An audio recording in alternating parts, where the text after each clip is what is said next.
salutare minți curioase, așa cum v-am obișnuit în fiecare zi și astăzi ne vom îmbogăți cunoștințele despre cultură și știință. Ne aflăm la Ploiești, alături de noi este domnul cercetător Dragoș Grigorescu și suntem la Muzeul Județean de Științele Naturii Prahova. Bună ziua, bine v-am găsit! Bine v-am primit! Așa, să vă dăm din culise, noi am făcut deja un mic tur al muzeului și sunt foarte multe lucruri interesante despre care o să ne povestiți în mică parte, căci nu ne permite timpul să explicăm tot ce se întâmplă aici. Dar pentru început, pentru cei care ne urmăresc, haideți să le spunem câteva aspecte importante despre cercetătorul Dragoș Grigorescu, dar și despre omul. Primul lucru pe care l-aș spune ar fi acela că mi-am luat în serios curiozitatea. Ca orice copil am încercat să înțeleg cât mai mult din ceea ce se întâmplă și pentru asta am supraviețuit școlii, ca să spun așa, și după aceea, atunci când am putut să-mi gestionez singur destinul și interesele, am ales facultatea de filozofie, pentru că mi se părea că e locul unde găsesc cele mai multe răspunsuri sau cele mai generale răspunsuri la aproape toate întrebările. Sigur că în realitate, de fapt, am plecat cu mai multe întrebări din facultate, dar cele la care am căpătat un oarecare răspuns au fost roditoare, au fost hrănitoare, pentru că m-au dus mai departe și ducându-mă mai departe însemnând faptul că am încercat să transmit curiozitatea și pasiunea pentru cunoaștere. Specializarea mea este filozofia științei. Cu alte cuvinte, mă interesa foarte mult să știm ce cunoaștem, ce valoare are cunoașterea noastră, cât de mare este cunoașterea noastră și așa mai departe. De pildă, teza mea de licență a fost pe cosmologie. Mă interesa să vedem ce putem înțelege din universul ăsta mare și este o întrebare care mi-a rămas și acum și care mă preocupă și acum. Dar curiozitatea mea a mers mai departe încercând să o transmit și pentru asta m-am făcut profesor, de exemplu. Am început ca profesor și atunci când încep ca profesor în mediul universitar realizez că ai două lucruri de făcut. Pe de o parte să predai, să transmiți cunoștințe, dar pe de altă parte să formezi și cercetători, pentru că tu însuți ai o latură de cercetare și învățământul universitar înseamnă și cercetare. Și uite așa am ajuns în situația să fiu eu un agent al cunoașterii, pentru că am întrebat ca orice om, pot să duc mai departe ceea ce știu, pot să adaug un lucru nou, fie el și mărunt, la ceea ce cunoaștem despre lume și așa am ajuns de pildă să am, dincolo de relația profesor-elev, să spunem, profesor-student, o relație de interese cu studenții. Cel mai bun exemplu sunt lucrările de licență sau de dizertație, când ei înșiși au de exersat, după capacitățile lor, capacități de cercetător, de a fi un om care aduce ceva nou în domeniul tău. Și atunci parteneriatul ăsta funcționează foarte bine. Eu îmi mențin vie curiozitatea și în același timp îi consider parteneri în aventura către necunoscut. Și prezența dumneavoastră aici înseamnă mult din punctul ăsta de vedere pentru mine, pentru că reprezintă o nouă formă de a transmite un lucru de bază în cercetare, și anume că nu-ți trebuie laboratoare sofisticate și nu-ți trebuie instrumente foarte scumpe și nu-ți trebuie să ai acces în laboratoare foarte elevate de cercetare pentru a fi cercetător. Încep cu ceea ce nu înțelegi de lângă tine. În primul rând, cercetarea reprezintă o muncă cu tine însuți de a-ți lua în serios neliniștile, nelămuririle, curiozitățile și după aceea de a încerca să oferi și să obții un răspuns. Deci, în primul rând, cercetarea este o muncă pe care o faci din propria ta plăcere pentru a te dezvolta. Deci o dezvoltare personală. Dar în același timp, și ăsta e lucrul cel mai important pe care vreau să-l transmit, nescunoscutul și ceea ce nu știm este imens. Este o invitație permanentă. Cu toții, după puterile noastre, putem aduce un lucru nou, un lucru pe care nu-l cunoșteam înainte, în fața publicului. Vă dau un exemplu. Dacă ești un student, da, în științele educației, unde eu sunt activ, am vrea să știm foarte multe lucruri, de pildă despre copiii noștri, da, despre elevi, cum se simt la școală și cât de greu este ghiozdanul lor pentru ei, sau cât de mult înseamnă o noapte bună de somn față de una în care ei n-au dormit sau dacă mărim programul cu o oră sau îl scurtăm cu o oră. Deci aceste lucruri sunt instrumente de lucru la care mereu avem nevoie de răspunsuri. Și din păcate foarte mulți sunt reticenți pentru că văd în știință și în cercetare ceva complicat, ceva de savant care presupune halat și să stai toată ziua cu ochii într-un registru și să notezi. Da, există și această ipostază fără îndoială. Dar dincolo de asta suntem oameni avizi de cunoaștere și ne dezvoltăm în felul acesta. Și am fi foarte, foarte câștigați dacă fiecare dintre noi ar contribui cu cât poate la această cursă către cunoaștere, care înseamnă de fapt cucerirea necunoscutului. Și necunoscutul este foarte mare și foarte divers și accesibil nouă tuturor.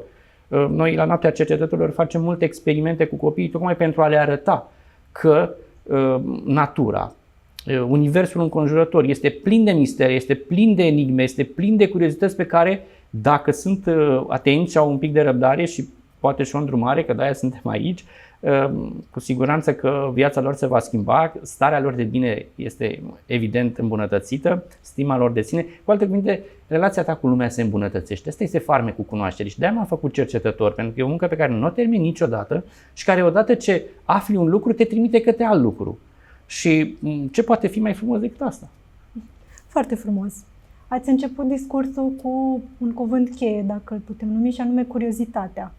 Apoi ați spus pasiune. Sunt aceste două cuvinte, trăsături cheie pe care trebuie să le aibă un cercetător? Absolut. Primul lucru pe care îl așteptăm din partea unui cercetător este să fie curios. Și curiozitatea asta este ceva care îl caracterizează în mod definitoriu. Este ca un impuls, ca un instinct care îl cheamă și care îi dictează întreaga agenda a vieții lui.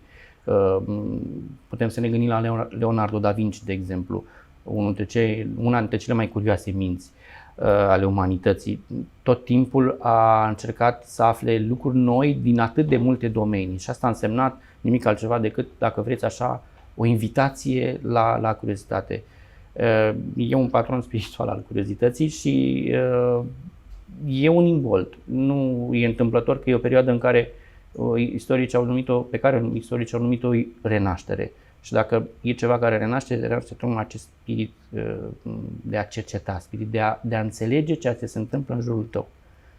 Nu vă ascund faptul că dacă m-ați întrebat despre omul pe care l-aveți în față, mă aflu în prezent într-o altă formă de școlarizare, un alt doctorat, o altă cercetare doctorală care are ca teză chiar curiozitatea.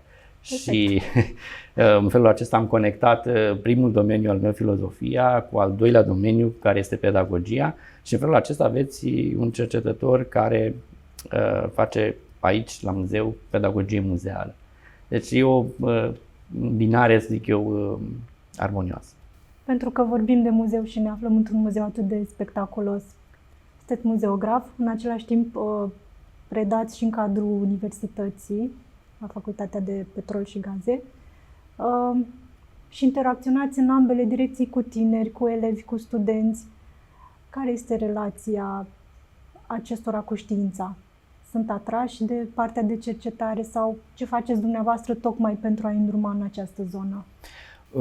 Primul lucru pe care trebuie să-l spun este faptul că atât școala, oricare ar fi ea, fie că e universitate, fie că este chiar și grădiniță, dar și muzeul sunt instituții de cercetare, sunt instituții cu profil științific și este foarte important acum ca noi, cei care ne ocupăm cu știința, să transmitem un mesaj foarte coerent și foarte ascuțit, aș spune, și anume că știința este poate cel mai bun și mai de preț dar pe care îl putem avea, deoarece ne ferește de enorm de multe pericole, de a fi manipulați, de a cădea în ignoranță, de a rămâne într-un orizont al fricii, al neînțelegerii, care generează o anxietate generală generalizată și o neîncredere. Ei bine, toate astea pot fi depășite dacă aceste instituții își fac treaba și așa încercăm să facem și noi, și la școală și aici.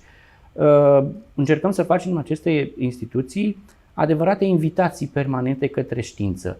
Ce înseamnă știință până la urmă și cercetare? Înseamnă raționalitate, înseamnă cunoaștere, înseamnă logică, înseamnă nimic altceva decât o bună relație a ta cu tot ceea ce nu înțelegi. Și știți foarte bine că, în general, atitudinea sau reacția primordială în fața a ceea ce nu înțelegem este frica și evident că este justificată. Dar dincolo de asta, calitatea noastră de oameni ar trebui să însemne diminuarea fricii și nimic nu poate diminua, zic eu, mai bine frica de necunoscut, de, iată, toate neajunsurile care ne înconjoară. Trăim într-o perioadă de criză, într-o criză sanitară, într-o criză umanitară, chiar și mai rău de atât. Atunci știința și cunoașterea te pot liniști, îți poți da acea relație bună cu lumea. Și atunci, acest muzeu este o școală vie, este o școală permanent deschisă, este o școală în care nu facem altceva decât să ne bucurăm împreună cu vizitatorii noștri de cunoaștere prin experimente, prin lecții. Nu întâmplător, acest muzeu este un muzeu școală pentru că oferă foarte multe lecții. El este, dacă vreți, așa grefat pe programa școlară și pe tot ceea ce înseamnă învățământ de masă, în așa fel încât copiii să vină aici și să beneficieze de un suport fizic, un suport concret din partea celor care sunt pregătiți pentru asta, muzeografi și cercetători. De altă parte, iată, cum putem constata în jurul nostru, chiar exponate pe care le pot atinge, pe care le pot experimenta, pe care le pot, în jurul cărora pot avea o experiență de învățare. Și asta cred că e foarte important, pentru că până la urmă nu facem altceva decât să captăm curiozitatea copiilor și să încercăm să răspundem la ea, să fim acolo unde copiii au nevoie. La fel de bine se întâmplă și în școli și la universitate. Încercăm pe cât posibil să fim în acord cu nevoile societății, în acord cu nevoile de cunoaștere. Acum e foarte bine conturată în spațiu public tema educației. Cred că este de bun augur ca educația să însemne și cercetare în domeniul educației. Și atunci gândiți-vă că, cel puțin în ceea ce mă privește, o bună formare în domeniul educației înseamnă și adăugarea unor abilități de cercetare. Nu ești doar profesorul copiilor tăi, cel care predă programa, ci ești cel care te îngrijești de evoluția lor rațională, de starea lor de bine și atunci asigur că ai nevoie și de abilități de cercetare. Și iarăși aici este un punct de mare ajutor pentru că muzeul și școala se îmbină foarte bine. Până la urmă asta trebuie să se întâmple pentru că sunt instituții, așa cum am spus, de cercetare și care aduc un strop de raționalitate în această lume. Așa este. Ne-ați spus chiar când am intrat și ați descris atât de frumos acest muzeu ca fiind un muzeu al omului. Haideți să povestim pe scurt celor care ne urmăresc ce pot face la muzeu și mai ales ce înseamnă munca de cercetare în muzeu. Este un muzeu al omului printr-un decret guvernamental. El se numește Muzeul Omului, înainte se numea Muzeul de Biologie Umană. Este o secție a Academiei Române. Academia Română are un institut care se numește Institutul de Antropologie Francis Greiner al Academiei, iar noi suntem împreună cu secția de la București, cu institutul, parte din acest consorțiu de antropologie. Cu alte cuvinte, reprezentăm interfața către public a cercetării în domeniul antropologiei și de aceea avem acest muzeu al omului.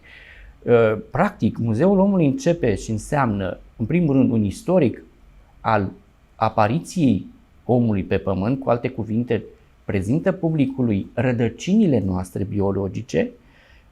Fără a intra în niciun fel de polemică, putem spune cu siguranță și cu certitudine că aici oamenii vin să-și cunoască originea lor biologică, originea lor genetică, evoluția în timp și în același timp să răspundă la întrebări. Să-și răspundă și noi încercăm prin tot ceea ce facem, printr-o sală specială dedicată acestei teme, să răspundem la care sunt originile biologice ale omului. Și avem o sală de antropologie, o sală de antropogeneză, unde familiarizăm publicul cu ceea ce înseamnă istoria și genealogia speciei în care facem parte. Și asta este foarte important pentru că ne dă o imagine asupra relației dintre om și natură. Suntem partea naturii, suntem forme de viață care trăiesc alături de alte forme de viață.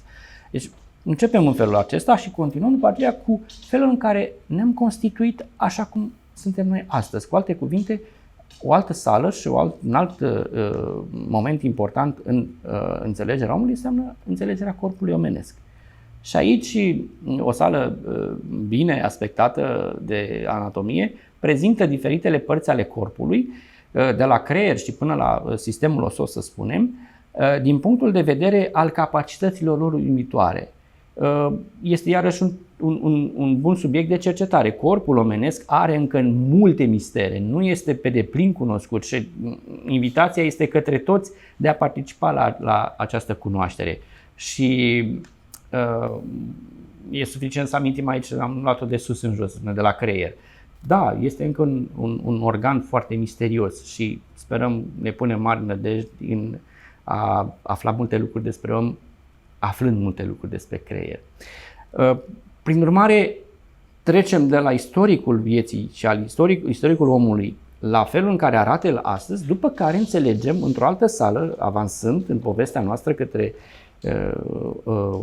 antropologie și către înțelegerea omului, cu ceea ce înseamnă genetica și aceste gene care sunt nimic altceva decât cărămizile din care, sau dacă vreți atomii din care suntem formați, reprezintă pe de o parte o invitație către cei mici, prin jocuri și prin diverse demonstrații și animații, mai bine spus, să înțelegem că genetica reprezintă o componentă fundamentală a omului și că mai mult decât atât reprezintă viitorul nostru. Ceea ce se poate schimba în bine, credem noi, la noi, în primul rând va trece prin genetică, cel puțin din punct de vedere biologic. Și în felul acesta avem un istoric, avem un corp bine fundamentat, avem înțelegerea cărămizilor, așa cum am spus, și asta înseamnă deja 3 săli și asta deja înseamnă un tur ideatic al muzeului. După care suntem aici și înțelegem că nu suntem singuri în parteneriatul către viață. Avem și depindem de un întreg habitat, de un întreg univers care înseamnă planeta noastră și încercăm să înțelegem și să arătăm celor care ne vizitează că nu suntem ceea ce suntem doar prin noi înșine, ci suntem ceea ce suntem cu ajutorul celor de lângă noi, adică a animalelor, a plantelor și animalelor, pentru că într-un fel sau altul împărtășim cu toții un același spațiu de viață și asta ne dă o calitate a vieții și un profil al vieții. Prin urmare, animalele nu sunt numai prietenii noștri, ci sunt și mediul nostru de viață. Și așa se explică faptul că ușor, pe măsură ce vizitatorul nostru merge mai departe din sală în sală, ajunge să înțeleagă că avem o poveste și un trecut comun, un trecut împreună și o poveste foarte frumoasă. Iar la sfârșit, în ultimele săli, trebuie să avem grijă de această poveste, ca această poveste să meargă mai departe. Cu alte cuvinte, să înțelegem legătura între noi și restul animalelor și plantelor. Cu alte cuvinte, cu toții participăm la spectacolul vieții și trebuie să avem grijă unii de alții. Și atunci, ultimele noastre săli sunt dedicate naturii, SOS Naturii și spectacolului uman. Ultima sală este dedicată spectacolului uman în toate tipologiile lui, ca să zic așa, de la culori ale pielii, de la forme ale ochilor, de la înălțime, de la culoarea părului, de exemplu, și așa mai departe, cu toții, indiferent de aceste deosebiri, facem parte din umanitate și ăsta e mesajul cu care fiecare dintre cei care ne vizitează pleacă. Facem parte dintr-o familie care este a oamenilor. Cu siguranță sunt o mulțime de lucruri interesante de aflat și antropologia oferă o viziune asupra umanității cum nu poate face o altă știință. Cum îi aducem pe tineri și cum le ghidăm pașii spre antropologie? Este o întrebare foarte bună, ne-am pus-o și noi și tot ce am putut să facem, sau acela răspuns pe care l-am găsit, a fost aceea de a face cu ei echipe de cercetare. Și ultimele noastre proiecte în domeniul de cercetări antropologice a vizat o zonă din nordul județului, o zonă privilegiată cumva, zona Măneciu-Cheia, care este o zonă așa ușor atipică pentru că este și ușor ancestrală, dar și adaptată realităților. În Măneciu există 2 comunități, Măneciu Pământeni și Măneciu Ungureni, cu alte cuvinte sunt 2 populații și interacțiunea dintre ele de-a lungul anilor este foarte interesantă și ar fi de bun augur să fie urmărită, zic eu, în dezvoltarea ei, în dinamica ei și de către tineri. Și așa am făcut parteneriat și cu studenții, și cu elevii, și cu voluntarii, și cu toți cei care au văzut că noi mergem și facem cercetare științifică de teren, cum se spune, mergând din casă în casă sau urmărind un fenomen sau punând niște întrebări, luând niște interviuri, și în felul acesta au fost foarte captați de acest mod de a înțelege și de a practica știința. Forma noastră de cercetare se numește cercetare antropologică etnologică, e vorba de etnografie, mergem să vedem acolo unde obiceiuri și caracteristici speciale ale populațiilor s-au păstrat. Și vrem să înțelegem, de pildă în zona de nord, așa cum am spus, în Măneciul sau în zona Cheia, ce înseamnă pentru localnicii din localitatea Cheia, de exemplu, calitatea lor de localnici a unei localități turistice. Cât de mult au dobândit ei această conștiință, cât sunt de acord, de exemplu, cât acceptă acest statut, cum se schimbă viața lor în funcție de acest statut și, de ce nu, și teme legate de ecologie, de pildă, dacă oamenii din zona care este bogată din punct de vedere ecologic și turistic și o atracție fără îndoială și chiar o alternativă pentru Valea Prahovei, de exemplu, cât de mult ei au o conștiință ecologică, de exemplu, cât de mult își dau seama că sunt locatari ai unei zone cu păduri virgine, de exemplu, câtă vreme, cum își dau ei seama și ce înseamnă viața lor într-un areal în care au animale sălbatice precum lupul sau ursul. Și asta înseamnă o formă de conviețuire și asta este ceva care să necesite și să suscite curiozitate. Noi am vrut să înțelegem. Revenim la curiozitate. Sigur că da, și tinerii au fost foarte curioși și vă mai dau un exemplu care a venit pe parcursul cercetării, că ăsta este un farmec al cercetării. Întotdeauna îți faci o ipoteză, pleci cu niște așteptări, dar terenul, realitatea este întotdeauna mai bogată și afli mai mult decât ai vrut să afli, afli altceva decât ai vrut să afli. Și în această incursiune noastră de cercetare am găsit și turiști care erau foarte interesați de lucrurile acestea și care, fiind în zonă, văzându-ne și participând așa ad hoc la cercetare, au căpătat gust, au căpătat interes pentru a înțelege și acest aspect, cum oamenii trăiesc, cum își înțeleg viața lor. Și asta face parte din cercetarea antropologică. Vă dau un exemplu și gândiți-vă și cred că e intuitiv în toată lumea. Cum este să trăiești într-un sat de șes, într-un sat de câmpie, de exemplu, și într-un sat de munte. Și asta poți să o vezi, de pildă, la forma pălăriilor pe care sau a ceea ce pun pe cap unii sau alții, pentru că unii se pot apăra de soare și atunci pălările vor fi mai late, cu borul mai late și dincolo vor fi mai adaptate, mai aproape de cap pentru a păstra căldura. La fel se va întâmpla și cu acoperișurile caselor. Și vom putea stabili niște conexiuni pe care nu le-am fi găsit și care surprind și care, zic eu, că îmbunătățesc cunoașterea noastră despre noi și despre lumea noastră. Nu? Iată, există o legătură între forma acoperișului caselor și forma căciulilor oamenilor din zona respectivă. Și așa mai departe. Niște conexiuni la care chiar nu ne-am fi gândit.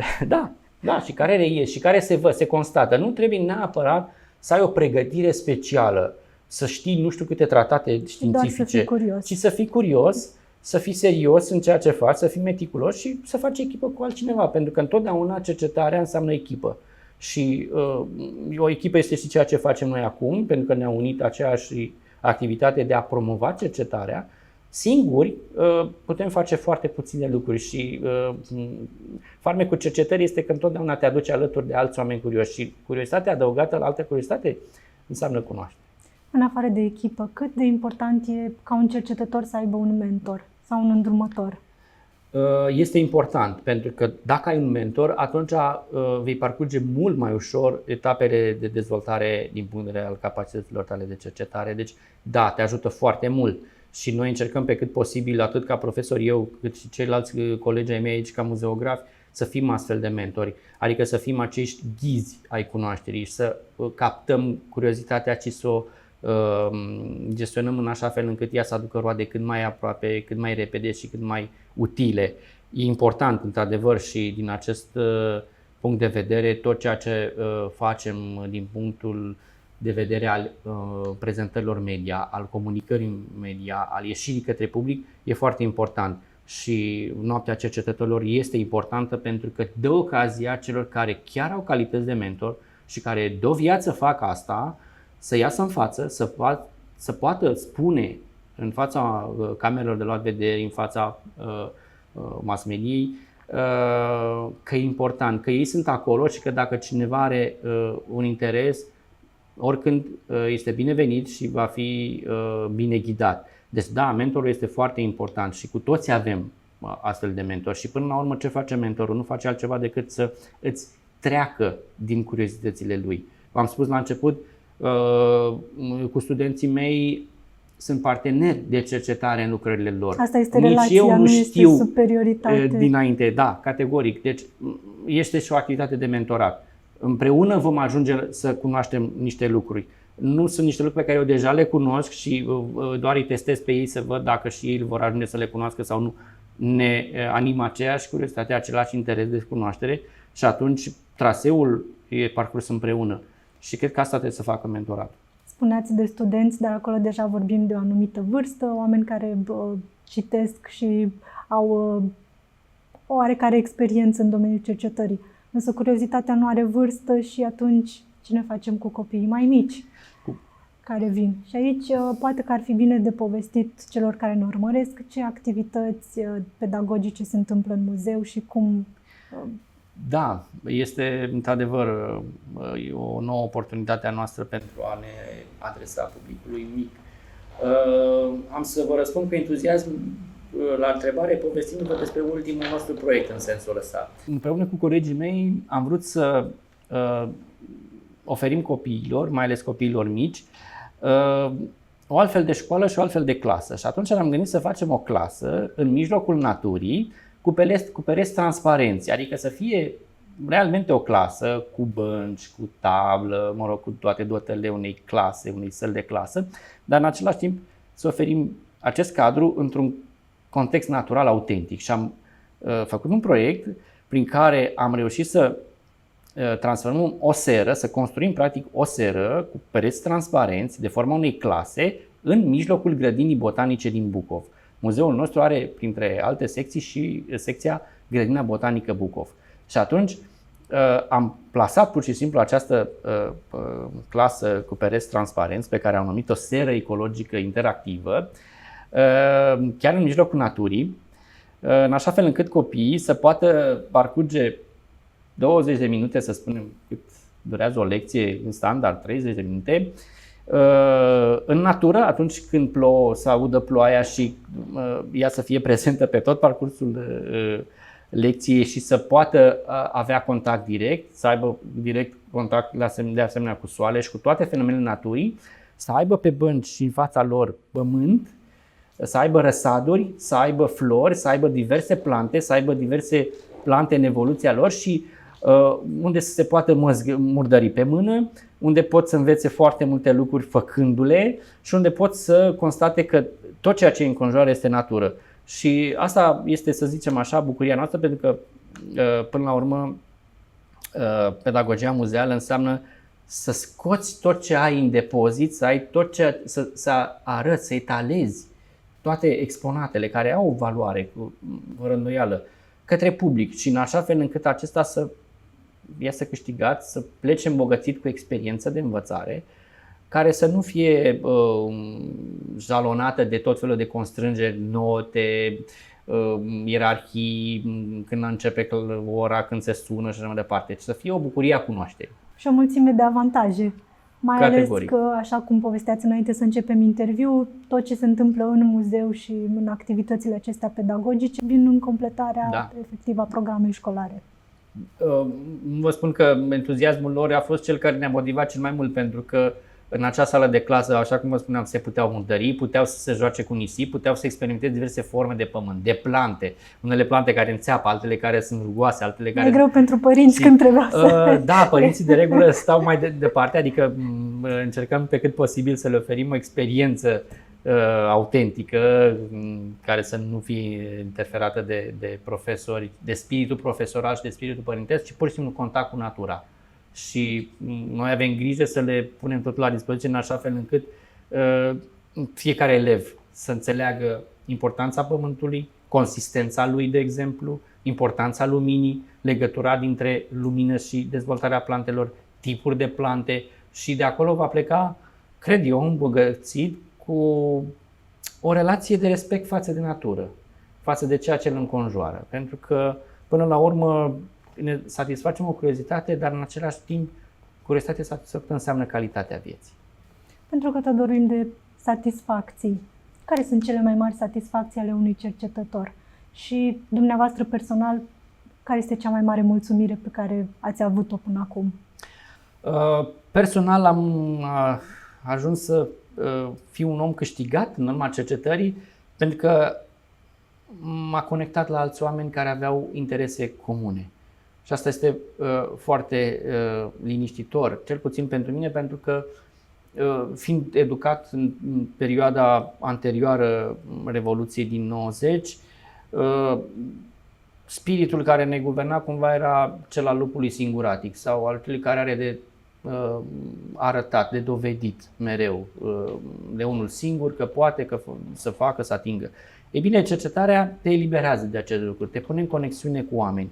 Și din punctul ăsta de vedere, pentru mine cercetarea a însemnat o eliberare de aceste frici, de aceste temeri și de această mentalitate de a face totul de unul singur, crezând că lucrul pe care îl poți face cel mai bun este cel pe care îl faci singur. Nu este așa.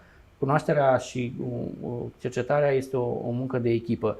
Și mai mult decât atât, atunci când faci echipă cu cineva, ajungi să vezi și cu alți perechi de ochi aceeași problemă, același lucru care te interesează. Și asta a însemnat pentru mine o transformare. Este, dacă vreți, povestea vieții mele, pentru că m-a aruncat de la catedră în teren, ca să zic așa. Am pornit cu filozofia solitară și am terminat cu pedagogia muzeală și cu pedagogie, adică cu deschiderea către oameni.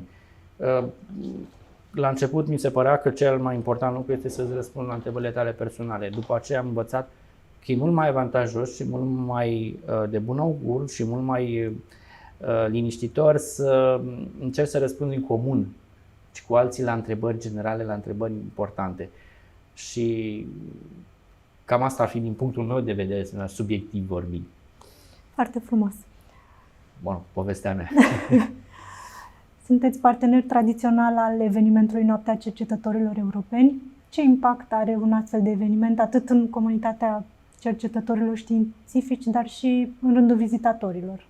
Vă spun foarte sincer, Noaptea Cercetătorilor reprezintă pentru noi o bulă de oxigen. Este ocazia de care avem nevoie pentru a arăta publicului că cercetarea există, că cercetătorii există, că ei desfășoară activități și că o fac în sprijinul lor. Altminteri, e foarte greu ca publicul să înțeleagă faptul că un muzeu desfășoară activități de cercetare, că într-un muzeu se întâmplă cunoaștere, că are loc o dezvoltare a curiozității.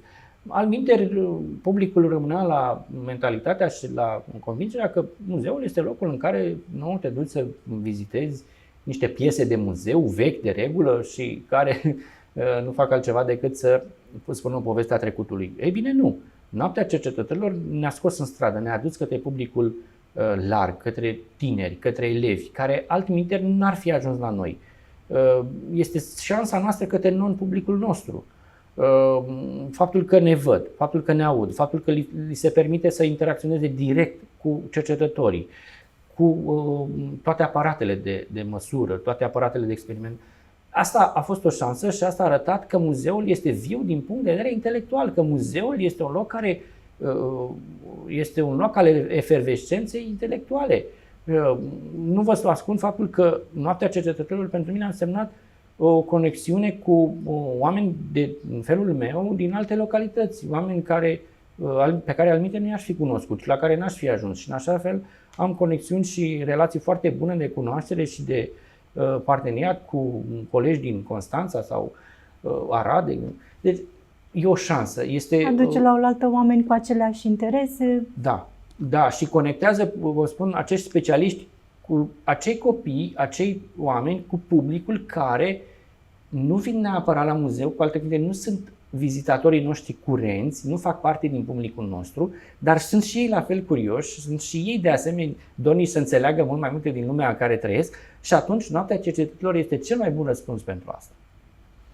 Așa să fie. Pentru că știm că așteptați cu nerăbdare ediția din acest an, fără să divulgați ce o să se întâmple acolo, v-aș ruga să transmiteți un mesaj celor care ne urmăresc și să îi convingeți sau să le spuneți de ce ar trebui să vină anul acesta la Noaptea Cercetătorilor Europeni. Noaptea Cercetătorilor Europeni reprezintă o șansă către a înțelege cercetarea, știința, de a experimenta împreună cu oamenii care fac asta zi de zi, bucuria de a cunoaște, aventura necunoscutului și din acest punct de vedere nu cred că e ocazie mai bună pentru a fi mai curios decât ești.